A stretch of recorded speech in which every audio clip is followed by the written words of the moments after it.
This is Coop's Comedy Corner. Buckle up because it's funny as Coop's Comedy Corner. Hey everybody, welcome to Comedy Corner second episode. We had Jimmy Schubert on last week. We had a great show.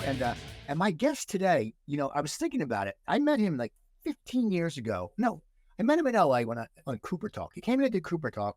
And then he actually did it by himself twice. He did it with Bill Masters once, and he did it with Bill Masters and John Heyman once. And he's like up there. It's like Wendy Liebman and him and Reed Diamond are all in the part. But he's a very, very talented guy. He was a great comic, great writer, Emmy winner, played football at Yale, defensive back, I believe. And he's a Cleveland Browns fan, which we got to talk about. And my guest is Steve Skrovan. How's it going, Steve? Hey, Coop. How you doing? Nice to be here. So I want to start off with the Browns. Because, I remember when the Eagles won the Super Bowl, you sent me a message on Facebook. You did something, you said, congratulations. Yeah. And now, what's going on in your mind? Because Deshaun Watson looks like crap. I mean, what's going on in your mind as a Browns fan? They have made a terrible mistake. Although the last game, Watson gets sacked 8 times. So they've got offensive line problems right now. And their offensive line used to be great. So I don't know. The week before they won, but they had a drive killed by pre-snap penalties. And they just haven't come. I mean, they certainly have all this talent. And maybe it's just going to take them time to get it together. These preseasons now, are used, starters don't ever play, which I think is smart because it's a very rough game where people get hurt. So that may be showing for some teams like us. Yeah. So, okay. So that's my expert opinion. Yeah, it's hard. It's hard. I feel bad for fans. I feel bad for Buffalo fans when they don't win because I knew what it was like all those years as an Eagles fan not winning. And when it finally happened, your whole attitude changes and you're not a dick anymore. You're just you don't get mad over stupid. I'm like, oh, well, they got knocked out. But, we won 6 years ago. And I feel bad for the teams that really haven't won the Super Bowl. Yes. Well, I experienced this with my Boston friends when they finally won the World Series. The Red Sox won the World Series in 2004. And then they won in 2007. And it was difficult for them to make that shift from we are perpetual losers or always disappointed, always getting screwed over to, oh, wait a minute, we're the champions. Because that was like a big shift. And so they still had some of that attitude of being the victims of something. And now Boston wins everything in every sport. So I have no sympathy for any sort of complaining they ever do about anything anymore. Exactly. So I want to get to your career. How does a college... Me too. I would like to get to my career. Your college football player at an Ivy League school. How does a college football player at an Ivy League school end up getting into stand-up comedy? Doesn't make any sense. Doesn't make any sense at all. I mean, there are a couple of comics. I know there's a comic out here, and I forget his name, Ron Robertson, who played minor league baseball. But usually the people who become comics are the guys who were picked last on the team. That's why they became comics, and that wasn't me. I wasn't the last one picked on the team. I wasn't the first one picked either. I was the one picking the team. That was my childhood. And so I had really an idyllic childhood. I used to joke to my parents. I say, I wish you would have fucked me up a little bit more. I would have had a better act. And I had great parents. I had an idyllic childhood. I had nothing but achievement through school all the way through. And the reason I've often thought, why did I get into this? I think the reason I got into it, it was simply because I could. And I just was born at the right time. And I got into it in very early 1980. It was at the embryonic stages of what is known as the 80s comedy boom. And a club opened up in Cleveland, Ohio. Now, having said all that about my childhood, humor was greatly valued in my family. And my dad and I had uncles and who appreciated, who were always making jokes. My dad especially was kind of a role model for that, even though doing something like that would be out of his, opportunity. He didn't have the opportunity. But I bet that if our births had been switched and I'd been born in 1930 and he'd been born in 1957, he could have done the same thing because he had the chops. He was a raconteur. He knew how to hold court. The only commonality, let's put it this way, between my career in sports, which I'm still doing now, I'm still playing baseball and softball and basketball and all of that. My career in sports and my career in show business is that I just happen to be good doing things in front of people. That's the common denominator. I'm good at doing things in front of people. So I'm kind of a ham bone, a show off. And it's in sports as well as it's showing off.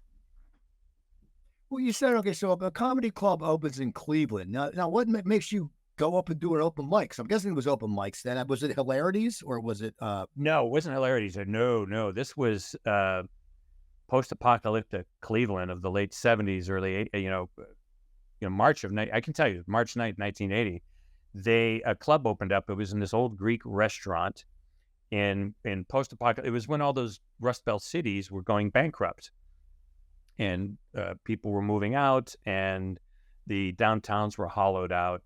And this club was like this throbbing beacon of life in the middle of a kind of a desert of urban decay. And I saw a little ad in the paper, and I'd always done things like that. I mean, I had done a commencement speech at my college graduation, which was a humorous class history. And that had gone over very well. And all through high school, I'd done things like stand-up-y kind of things because, again, I wasn't afraid of being in front of people and speaking. And so it was like 9 months out of college. I was in the proverbial parents' basement, not knowing what I wanted to do. I just knew what I didn't want to do. I didn't want to go to grad school. A lot of my friends going to law school, going to business school, going to med school, or working at Procter & Gamble or Siemens engineering. And I didn't want to do any of that stuff.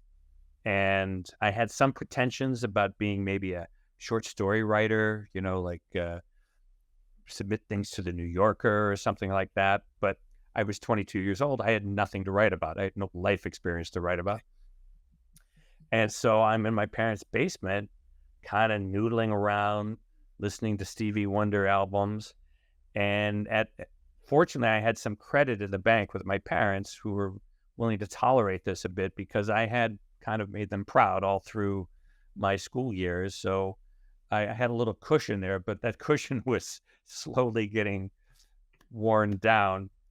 And this club opened up in Cleveland, and I started going down there, I remember in January 1980, as a customer and seeing people on stage who were not much older than I was. It was people like Bob Saget and Jimmy Alec, and actually some were younger than I was, like Dave Coulier and Mike Binder. And it was all guys at that time. And most of them were coming from Los Angeles.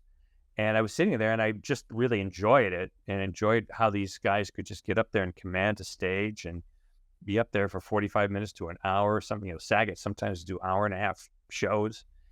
And they had an amateur night. They didn't call it open mic. They called it amateur night on Sundays. It was Wednesday through Sunday, and amateur night was on Sundays.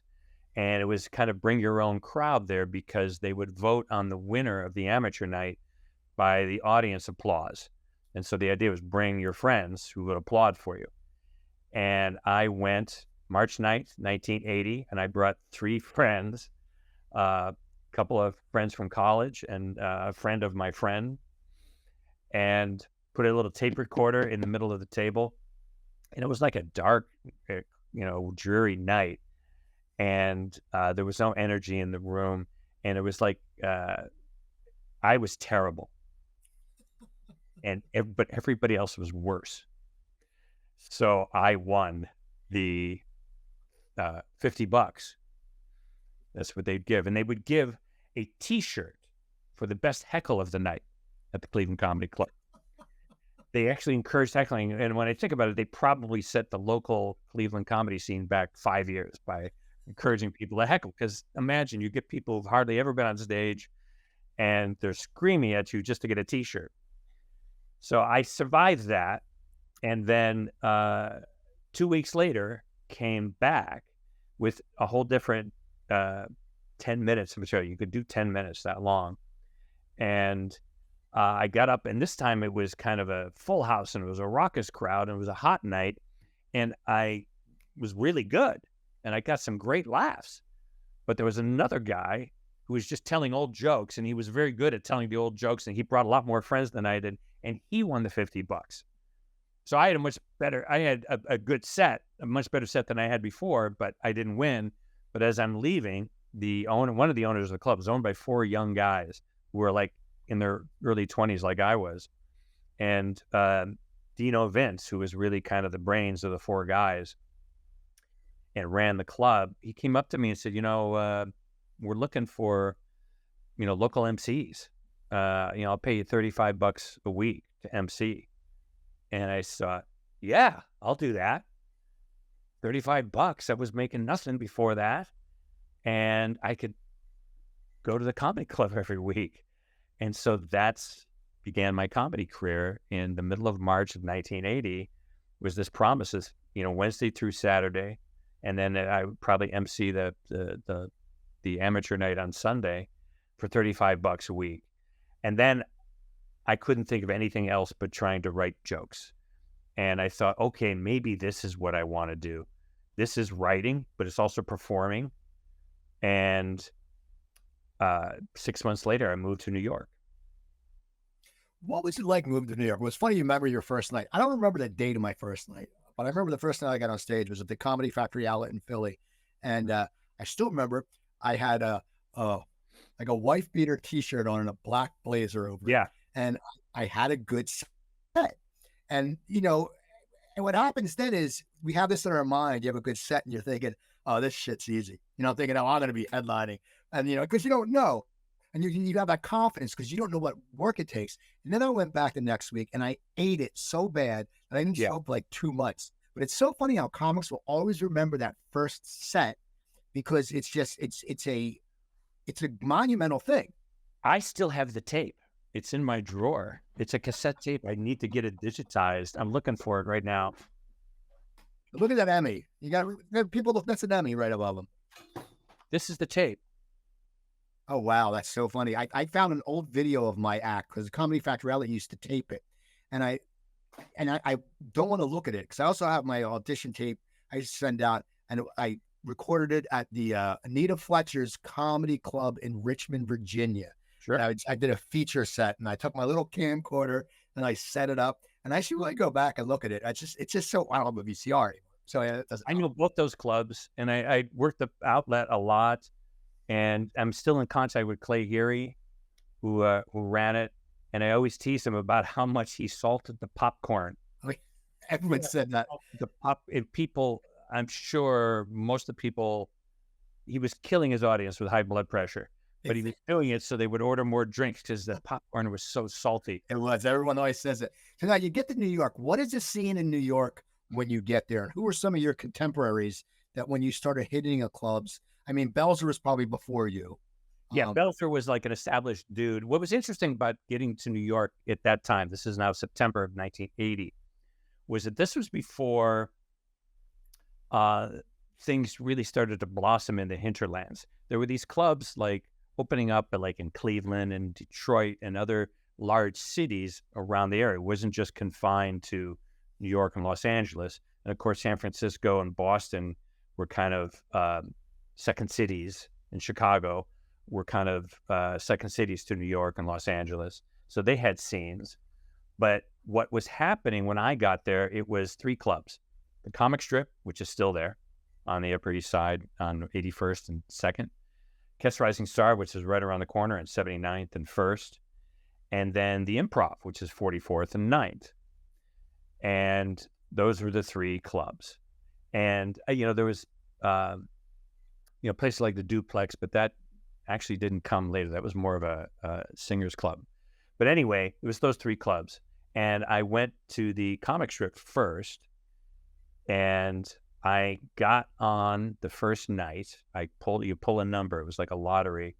And I got on the first night, and it just so happened that the owner of the club, Richie Tinkin, walked into the club. He wasn't there every night, but he was there the night I was there, and he could, and I do my set, and he calls me over afterwards and says, you're raw, but I can tell you've had some stage experience, so I'm going to pass you, and you'll have to hang out, late at night and not get on and pay your dues and all of that, but you're passed. So I passed to the comic strip on my first try, and so that's the place I hung out, and I hung out with guys like, I don't know, I'll name names that the general public might not know, but they're really seminal to my experience. I met like Scott Blakeman, the late Hiram Caston, Stu Trivax, George Calfa. Eddie Murphy was not a star yet. Eddie Murphy was at the club. I didn't hang out with him, but he was, I saw Eddie Murphy bomb, if you can believe that,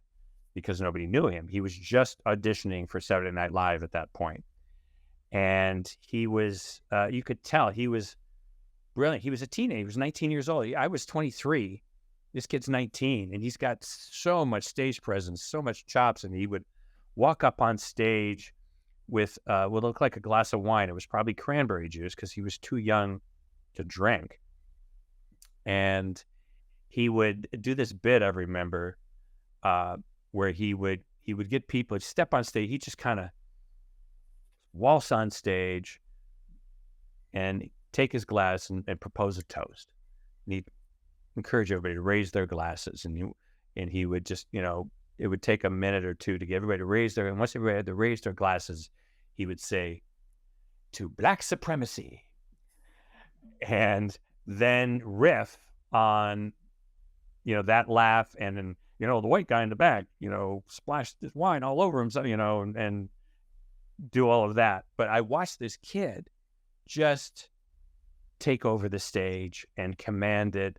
And, his stuff was very silly, but it was you could tell the talent was just oozing from him, his ability to do impressions and characters. And he did another opening bit, which he kind of stole from Dick Gregory.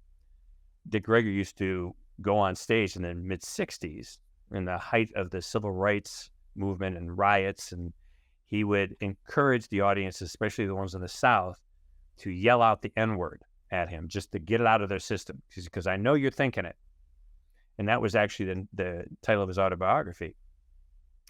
And that was what he did. And so Eddie would get up there. Now, this is 1980. This is like 15 years later. And Eddie would get up and he would say, "I want you to do this," to yell out. And people would be kind of uneasy. And he would count to 3. You go 1, 2, and then stop. Wouldn't let him say it and say, "I'm not going to let you do that." And I thought it was interesting, mostly in retrospect, that he was taking this bit that Dick Gregory did in 1965, 15 years, who was encouraging people to yell, "Get out of their system." And Eddie Murphy is going, "No, I'm not going to let you do it. You can't do it. I'm going to like spur that same kind of thing in you, but I'm going to cut you off." So 15 years later, that was the state of the culture and race relations, and that was another one of his opening bits. But Eddie was just beginning, and then he just took off. Paul Reiser was there, and Paul, I remember, he had all these bits about diners, and he would, he'd be up doing late night, and he's a very good-looking guy and funny, and the story was that another one of the comics, I remember him doing this bit about never knowing what never remembering ever buying underwear, that it was always just in the drawer. And then there's a story about how he gets this audition for a movie from Barry Levinson called Diner. And he went because another friend of his called him up and said, "Hey, let's go shopping." And Paul said, "Oh, you know what? I'm going to go buy underwear," because he'd done that bit. And so he goes, but his friend says, "But I got to stop at this audition first. So why don't you just come and hang out in the waiting room?" So his friend, and I think it was Michael Hampton Caine, as I recall, was the comic, the late Michael Hampton Caine, brought him into the office, and Michael went and did the audition, and then Barry Levins comes out and sees Paul sitting there. He says, "Who are you?" And he said, "I'm just here with Michael." He says, "Come in." And so Paul goes in, he gets an audition without ever signing up.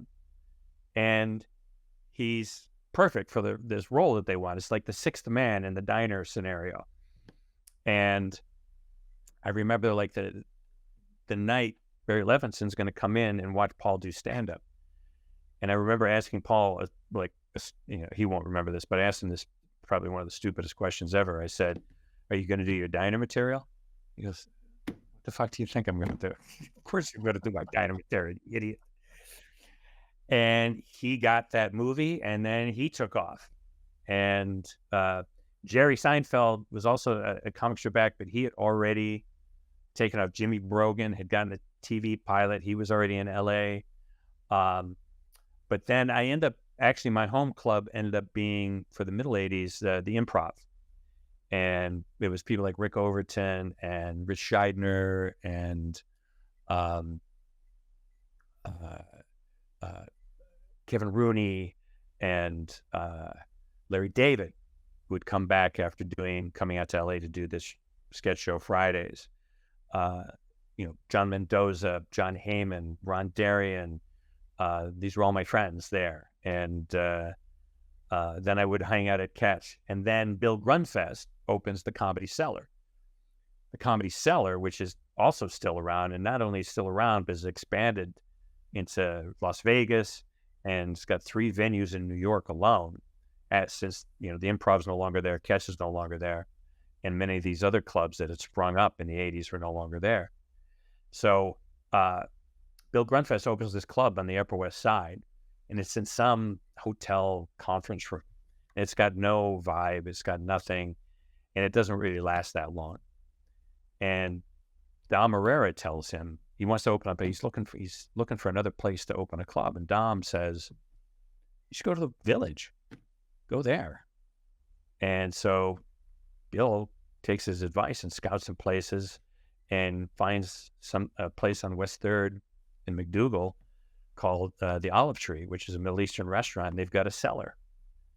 And the owner, Manny, he makes a deal with him, and he opens the Comedy Cellar. It was one of the original Comedy Cellar acts, along with everybody else, at that time in those early 80s. And so I worked the cellar a tremendous amount too.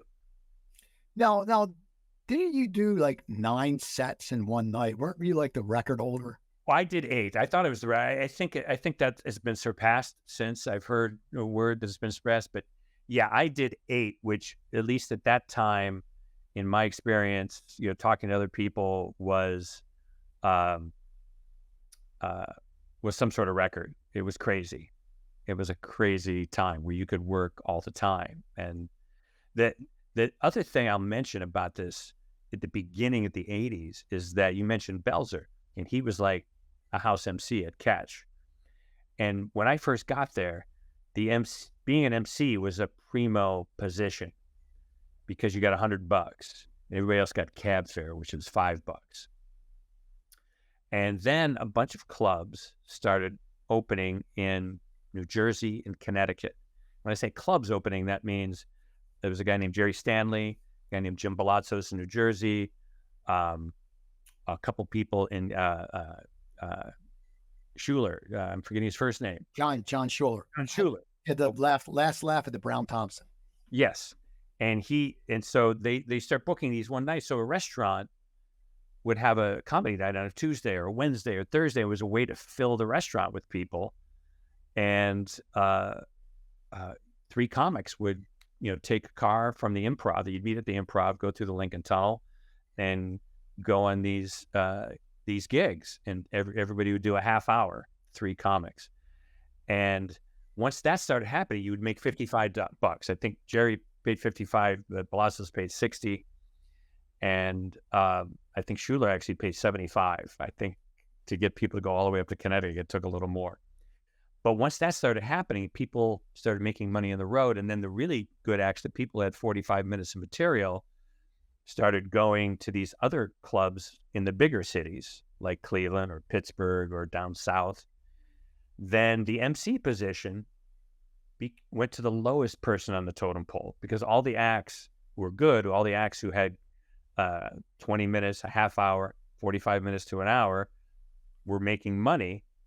And within a couple of years, it was the rookies who were having to MC. And that became, that was a shift that I saw happen where the MC was primo and then the MC went to the lowest man because everybody else was out making money.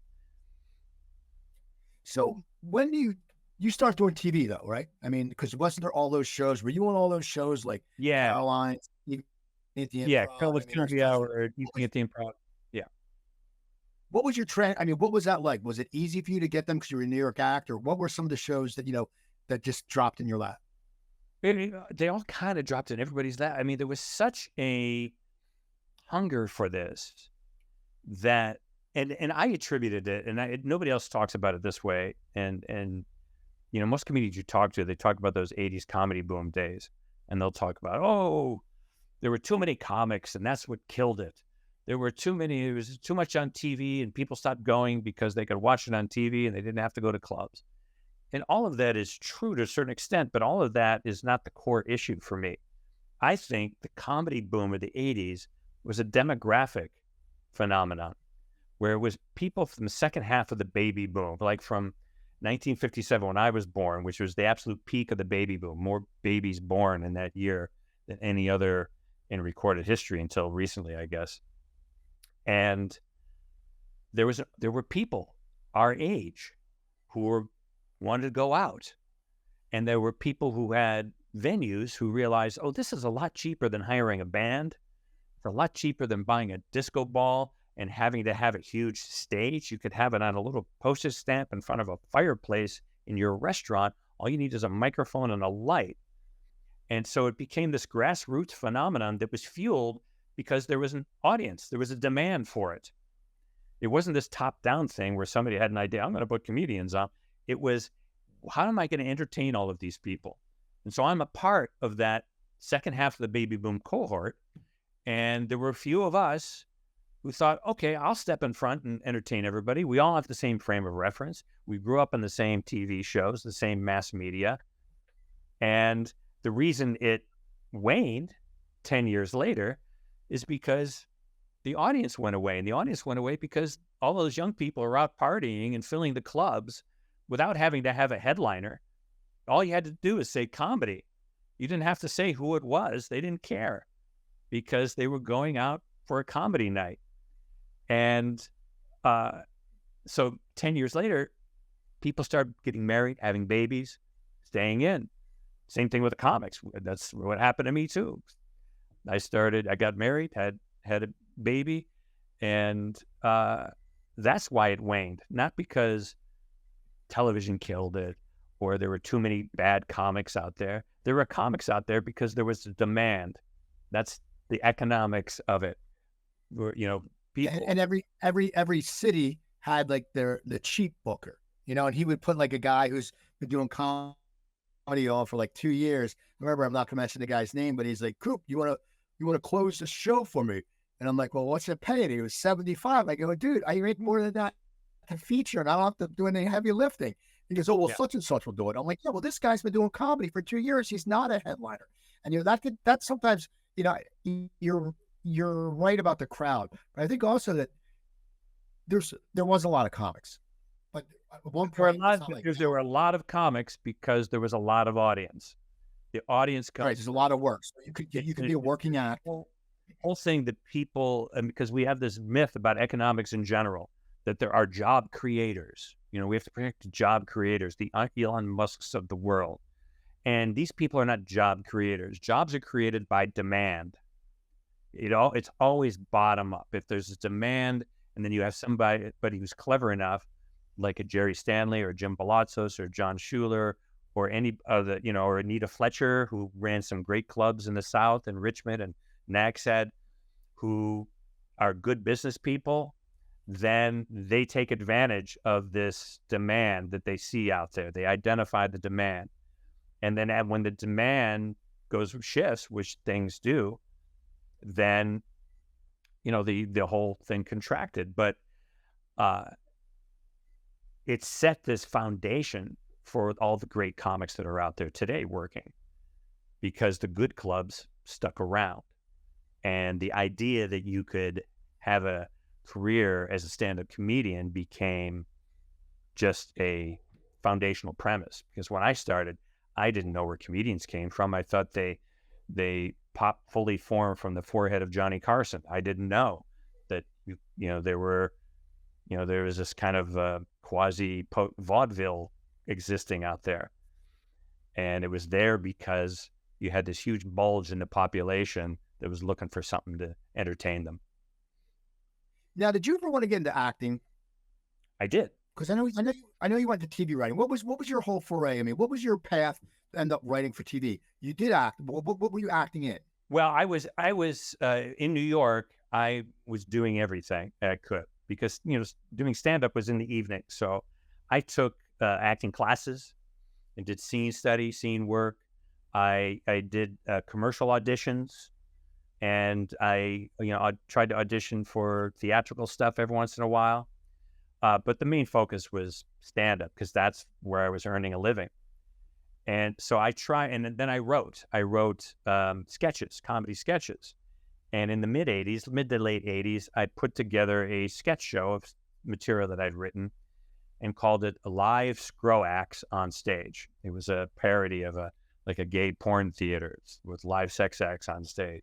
It was Live Skro Acts on Stage. And I got some actor friends of mine together, and we rehearsed and put this sketch show on at a place on First Avenue called Who's on First. It was a little cabaret. And it was really my first foray getting my writing, aside from my stand-up, in front of audiences. And we just had a lot of fun doing that show. And Larry David came to one of the shows, and he didn't much like my show. He liked one of the sketches I did, but it gave him an idea that he could do a show like this, because he had worked on Saturday Night Live in 1984, 85, and never got anything on the air. Everything that as close as he got would get cut at dress rehearsal. And so he saw me put all this stuff on stage and thought, I'm going to try to do that just to see if I'm crazy, if my stuff is bad or good or not. And he created a show called The Bosun's Mate, which was the name of one of the sketches. And he got a bunch of actors together. One of them was an actor from my little troupe. And eventually I came into the troupe, and we did all these sketches that Larry wrote. Many of them cut at dress rehearsal Saturday Night Live, others that he wrote, in the moment.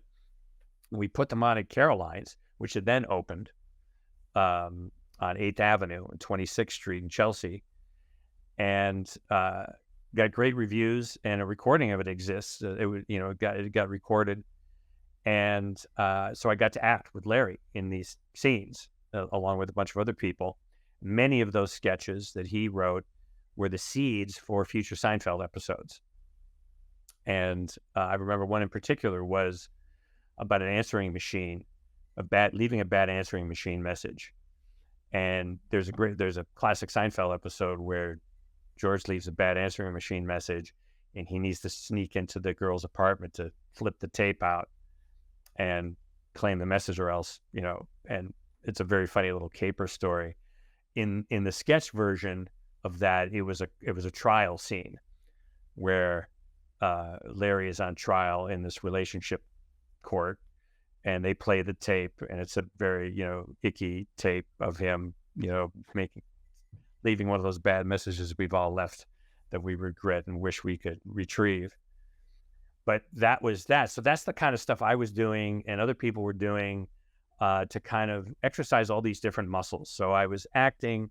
I even took some singing lessons, because I have a decent voice, And I thought maybe if I could audition for musicals. And so for a couple of months, I took some singing lessons and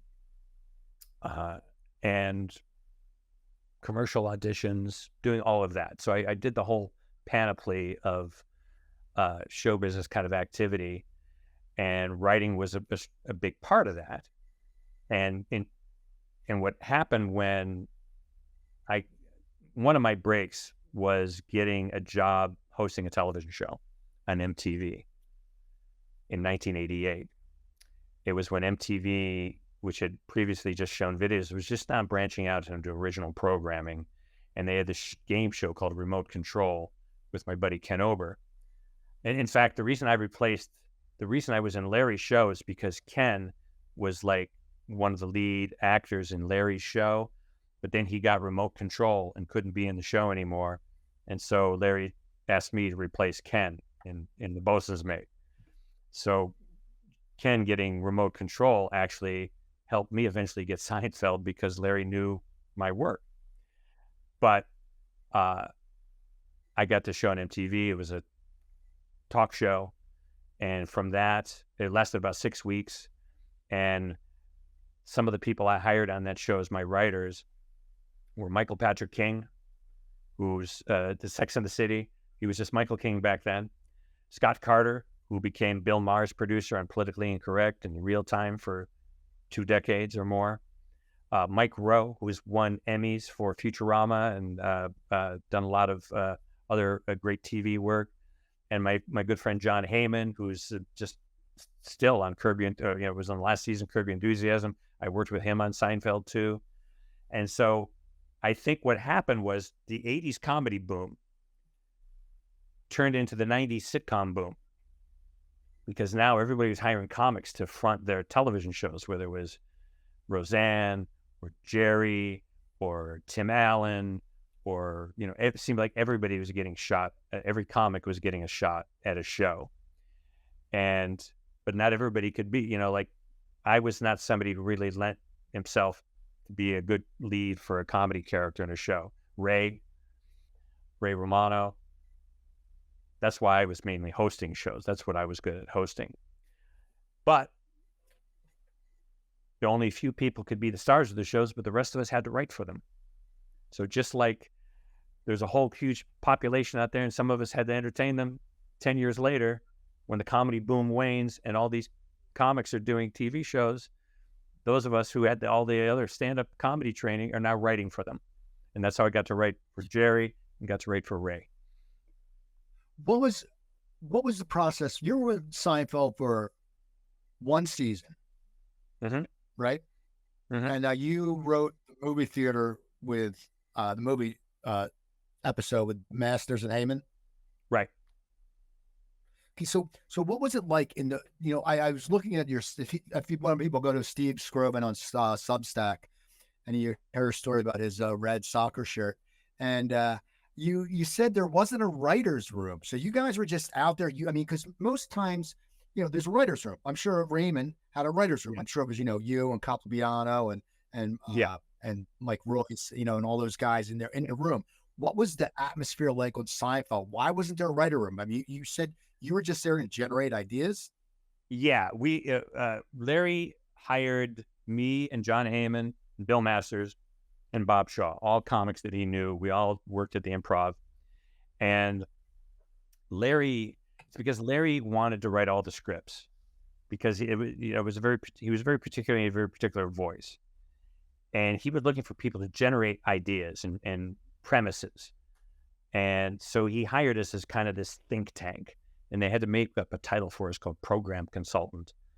And so the 4 of us kind of shared an office together and would just talk all day, riffing and trying to come up with ideas for shows, for episodes, but just 1 or 2 lines. That's all Larry needed. And once he thought that was a good idea, he could go off and write it.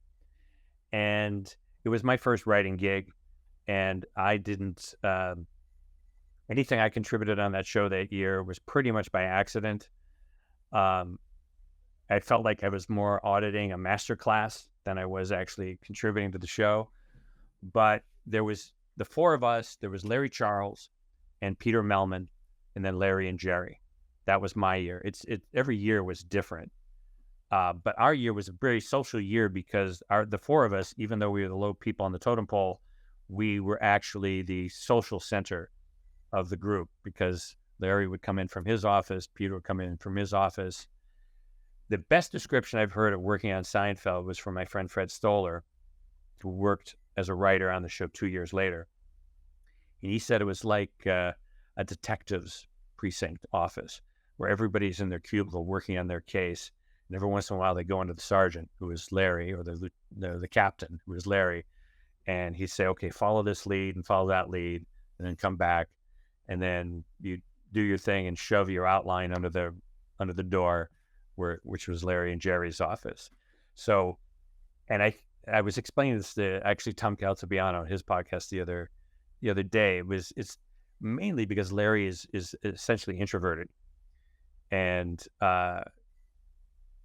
working in a room with other people is too distracting for him, and he doesn't get energized by it. He gets weary with that. Whereas Phil Rosenthal and Raymond, Phil's an extreme extrovert, loves the writer's room, loves, can take in all this information and sort it out and not get overwhelmed by it. And so the writer's room is always dependent on the personality of the showrunner. And in Larry's case, he was introverted. So that was kind of an introverted writer's room. We all had lunch together. It was all a lot of fun. And it was just different. I don't want to get you upset, but I know when you were on my show with Heyman and Masters, you talked about how Larry wouldn't put an idea of yours on, or Kramer on top of the car or something like that. Yeah. And I could tell you were pissed. What happened? What is that story? Because it's cracking me up because those guys are giving you a hard time about it. Well, yeah, we had, this is pre-OJ. This is 1992, 93. And I remember we were watching a slow speed chase, those things they have in LA. Right. Where I missed them. Somebody who's going like 55 miles an hour, and they're just, they're staying behind him. They're waiting for him to run out of gas. It's nothing like the real, the movies. And remember, there was some slow speed chase going on at the time.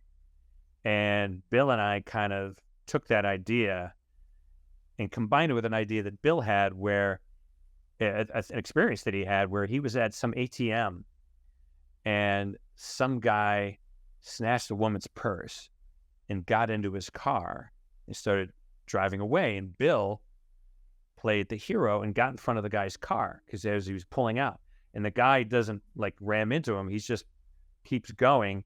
And Bill finds himself on top of the hood of the car, and the guy drives for a block with him on top of the hood of the car until he stops and Bill jumps off, and that was that. So we thought, what if that happened to Kramer? He's trying to be a good Samaritan. Somebody gets the purse snatched. He gets on the car, but instead of the car stopping and getting off, it just turns around and goes through the Lincoln Tunnel, and there's a low-speed chase with Kramer on top of the car. And that was just one thread of the story. We had other threads of the story. And what's funny about that story, and forgive me if I'm repeating this, that we did this on your other podcast, but Bill and I put that story together with a couple of other threads because you had to have 4 threads in every Seinfeld episode at that time. And we're going to pitch it to Larry, but Larry's sick that day. And he was like, oh, this is unprecedented. He was like the Iron Man. He was like, Lou Gehrig, Cal Ripken. He was never sick. He's never out. But he was renting an apartment in Studio City, not far away from the studio.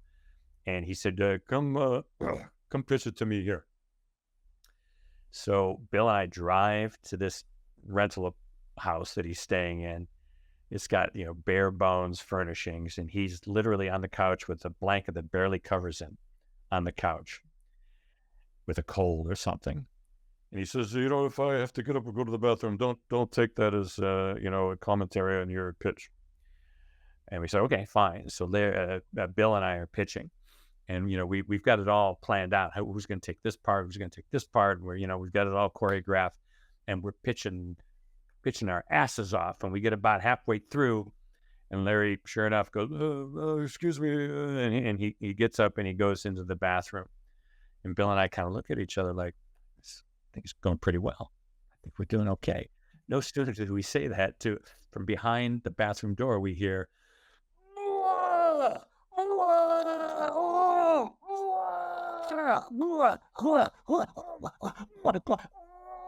just when you thought it was over, he's just puking his guts out. And it finally mercifully ends. We hear the toilet flush, and Larry comes out and he says, "I don't know about this pitch, but I think I got an episode out of that." And that became part of a Seinfeld episode. Our pitch got rejected. That became part of because that was the year they were doing the show within a show. And that became Bob Balaban's character, who was the NBC executive, having a bad piece of fish. He's not feeling well. He calls Jerry and George over to pitch the show, and they're in the middle of their pitch, and he excuses himself and does that very thing in the bathroom. Jerry and George do the same thing Bill and I did. I think it's going pretty well. And then they hear the vomiting, and he comes out, and I forget how that all ended, but that was inspired. That's how I say whenever I got on Seinfeld, was always by accident. So that wasn't me pitching that. It was just us doing this and that thing happening, and Larry liking that, thinking that was much funnier than what we were pitching. But the very next day, I came back with the movie idea, and I think Larry respected the fact that I didn't get bummed out by that pitch being rejected.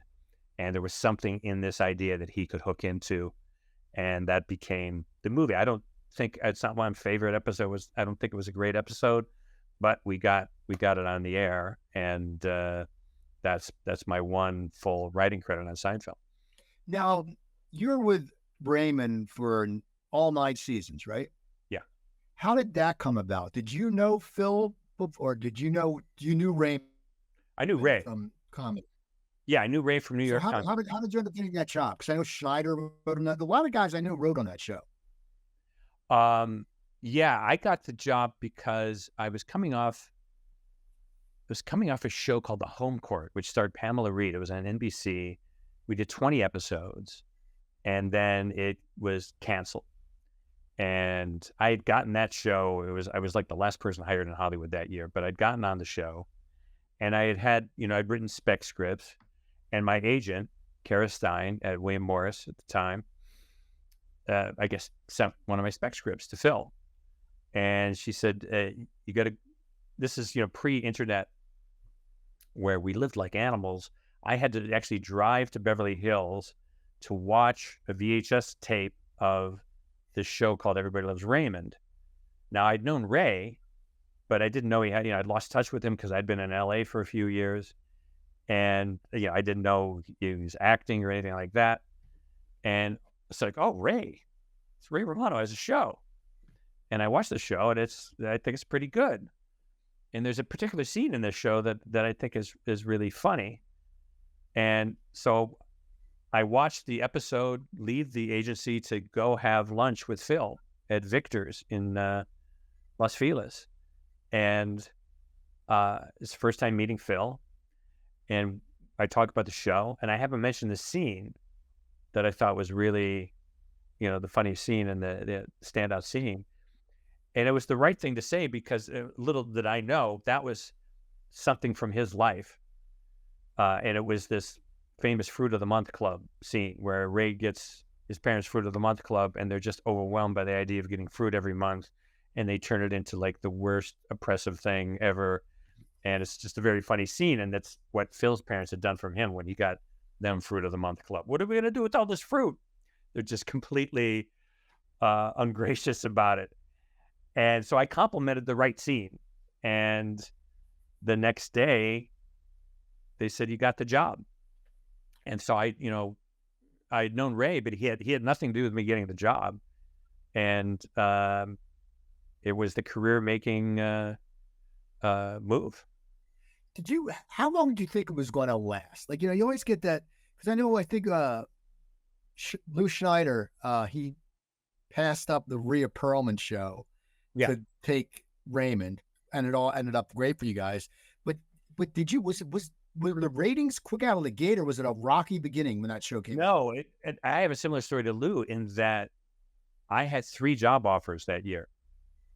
It was the last season of Coach, the first 13 of Everybody Loves Raymond, or a show that was on Fox called Homeboys from Outer Space, about 2 young black kids who are in outer space. And I got offers from all 3. And one of my agents, not my main agent at the time, but one of my agents, I not heard great things about Coach and the guy who was going to be running it. And I watched the show, but it was going to be the last season. And I didn't want to be in a show where they'd done all the episodes already. And then Homeboys from Outer Space just wasn't the right fit. And I remember having a conversation, and one of my agents said, "No, but you got to take Coach because that's the guaranteed 22. Raymond is 13. Nobody knows this guy. He's this unknown comedian. He was going to be on Fridays, where CBS hadn't had a hit since Gomer Pyle." And I just made the creative decision. And it turned out to be one of the best. It was the best career decision of my life, which was I just wanted to go on the show where they hadn't done all the episodes. And I heard good things about Phil, and I'd be working with a guy that I knew who was in the same stage of life that I was in, married with children. That was the thing about Seinfeld that I couldn't quite relate to. It was about single people dating in New York, and I was never really single dating in New York, so I didn't have all those stories. But I had plenty of stories about marriage and family. And so I went with that, and we got great critical reviews. That's what helped us, because we were on Friday. Ray would always joke, "We're getting our ass kicked by Moesha," and we were on. It was I forget what we followed, but we were on. It was it was like Urkel. Those kind of shows were on, and us. But we got this critical acclaim, and people could tell the show was well constructed, well conceived. Phil had really kind of put it together very well, and they tried us out on. They picked us up for the back 9, so at least we were going to get 22. And then later in the year, they decided to try us out on Monday because they had these star-driven shows. They had this show with Ted Danson and Mary Steenburgen. They had the second iteration of The Cosby Show. And on Wednesdays, they had this Rhea Perlman show. Excuse me. And these shows weren't doing all that well, especially the Ted Danson show. And so they tried us out on Monday at 8:30, and we did pretty well. And I think we ended the season, like the last 2 or 3 episodes were on Monday at 8:30 in that block that they had. And they decided, oh, this is doing it. We got out of the Friday hellscape and was in their heavily promoted Monday. And that was, we came back for a second season. Eventually moved up to 9 o'clock Monday, and eventually became the anchor of the whole night and really the anchor of the whole network. That after 9 years, they didn't want us to leave. But that's how it happened. Now, you won 2 Emmys for that show, right? Yeah. Okay, so you guys got Best Comedy the last season and 2 before that? The last season and and we missed a season. I think Arrested Development got it, but we'd gotten the season 4 before that. So 2 out of the last 3 years of the show, we won the Emmy. Did you think you were going to win an Emmy? I mean, like with that, I mean, it's always a weird thing going to the Emmys. You don't know, especially now. I mean, they say Bear is a comedy, which I like the show Bear, but it's not a comedy. Yeah. It's just, but do you remember who you were against, or were you the underdogs that first year? We were underdogs every year. We didn't get nominated until about 4 seasons in. And then the first time we won an Emmy was Patty Heaton winning it for acting, I think, in that 4th season. And then the actors were winning Emmys. Doris was winning, I think, won 4, and Brad won 3 or 4, and Ray eventually won 1, Patty won 2. The actors were winning, but the show wasn't. We were losing to Sex and the City. We were losing to Ally McBeal, which, were they comedies or not? I guess Sex and the City you kind of say was, but it certainly wasn't the traditional sitcom. And then there are always hipper shows, the show, what's the show about the gay couples? Will and Grace. Will and Grace. We lost to them. We lost to, and then Arrested Development became kind of the fair-haired show. So it was you're always losing to these shows that are either these dramedies or the shows that were considered hipper. And Arrested Development, which is a great show, got no audience. I mean, nobody was watching. Everybody was watching our show, but we weren't winning the awards. And then finally we broke through and won. And then that was, a thrill. And it was particularly a thrill for me because I had invited my parents to the Emmys that year. And they were there when we won our first Emmy. So I was able to share that with them. But the last year, we didn't think we were going to win because we were already off. I mean, we'd already ended our last season. And we figured nobody's going to give it to a show that's going to be off the air because it's not part of the reason they do award shows is to promote future, shows of the future. And so it was, and we thought Arrested Development will win again because they're the hip, edgy show. And lo and behold, we won in the last season. And we'd actually shot our last show in January of that year. It aired in April, our last show. And so, a few months had gone by. We weren't even in the room together anymore. And we ended up winning that last Emmy for the final season, which I think is kind of a rare thing. So you've also written for other shows after that, but now you have the Substack. Tell me about your Substack page, because I know I know people do it. No, I appreciate you bringing that up, Coop, because the Substack, right now I'm a little too old and expensive to get on a TV show anymore. And the business is changed so much that it's hard for anybody to get to work. I had lunch with a development executive at ABC yesterday who is saying the same thing. He says, we have one show. She said, we have one show brought on the network. That's it. We don't pick up anything. And she says it's all fear-based.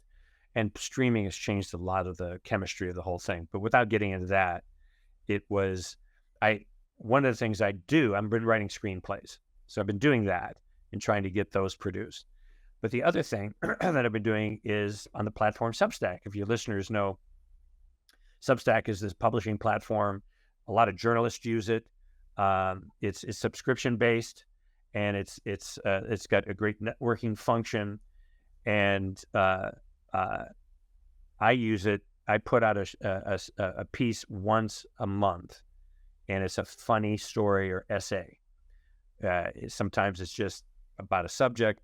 Sometimes it's an actual story from my life. You mentioned the Seinfeld shirt story. That's kind of behind the scenes, the Seinfeld story that I tell.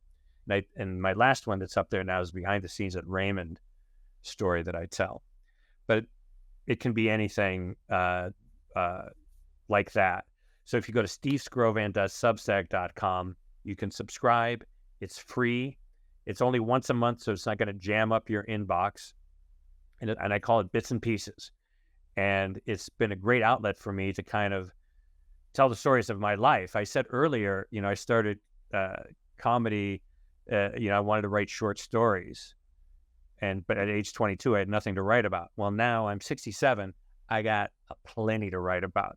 Got a life that I can write about. And so instead of trying to pitch TV shows based on that to no avail, this is the outlet that I'm using. I have one final question for you. Do you think the sitcom is dead?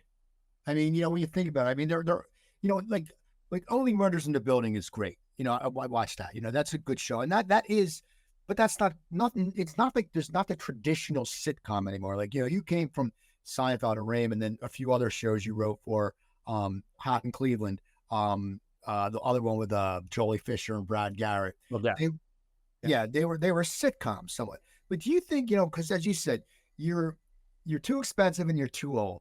So, It's funny because you're the guys though that make the sitcoms work. I mean, you have the experience. It's like anything with a baseball team. You want a guy who's a manager who knows what he's doing. But do you think, as a writer and someone who's been in the industry for so long, do you think the sitcom is dead? No, it may take different forms. It comes in different formats. The sitcom that we know was developed in the 50s. Was I Love Lucy, and it was filmed in front of an audience because that's what they knew how to do. They knew it was a theatrical experience. And so shows like Raymond, Seinfeld was kind of a hybrid of pre-shoot stuff that was more cinematic, but also done in front of an audience. And all those shows of the 80s and 90s and 70s all the way through were these all based on that I Love Lucy model or Honeymooners model, which is in front of a live audience, which was all these performers were used to doing because they all came from theater and the writers all came from theater. And now you've got the single camera shows, which are basically little, 22-minute movies or 45-minute movies. And it will never die. It'll just take different forms because that's how they're, metabolizing their experience in life is through laughter. So there'll always be different. So I don't know whether a sitcom like Raymond or a sitcom like Cosby in that format will ever reign supreme again. Part of it will be the economics. If that's the more economical thing to do, if that'll happen. If it's more economical to block and shoot something like a movie, that will maintain. But it will never be dead. I mean, people always say, I've had this my entire 40-some plus year career where people say, oh, it's good to laugh, especially in this day and age. Every year of my life, I've heard somebody say that. Like there was an age where nobody needed to laugh, You know what? I'm good. I don't need to laugh anymore. Middle ages. Oh, it's good. No, it's good because people are dying of the plague. Especially in this day and age. People always need to laugh, and people like me who are lucky enough to be able to kind of step in front of the parade and entertain people either through stand-up or through writing will always emerge to kind of point out the ironies and hopefully ease the pain of living. That will always be there. Well, this has been awesome, Steve. I'm so glad we got to do this. Now, how can people get in touch with you? You have the Substack, and people, it's Skrovan. It's Skrovan. Yes. The best way is go to steveskrovan.substack.com. You can leave a comment. I also do an audio version of every story. So that's kind of like my being able to do stand-up without having to go out to a club and do it. So I do an audio version. Sometimes the audio versions are fun because I add sound effects or different kinds of music effects that are different from reading it. A lot of people just like to read it. Other people can listen to it, so you can listen to it in the car. It's, it'll be 5, 10, 15, 20 minutes tops. But I really encourage people to go to steveskrovan.substack.com because that's where I'm having the most fun right now. Well, that was awesome. People, so go check them out. I want to give a shout out to Jimmy Corin and the Comedy Trainwreck for producing the show. They're a great little network. Follow them on YouTube. They have a bunch of shows. Ed McGonigal's show, Corey Alexander, Coleman Green and Katrina Braxton, and I think Gene Norris. Also, you can go to listen to my other show, coopertalk.net. I have over 1,020 episodes. I've interviewed over 65 members of the Rock and Roll Hall of Fame. Lots of great TV writers, great actors. If you go to YouTube on my business show, The Coop Tank, you can check that out. So once again, I want to thank my guest, Steve Skrovan. And people, I will talk to you next week with another great guest. Have a good night. Coop's Comedy Corner.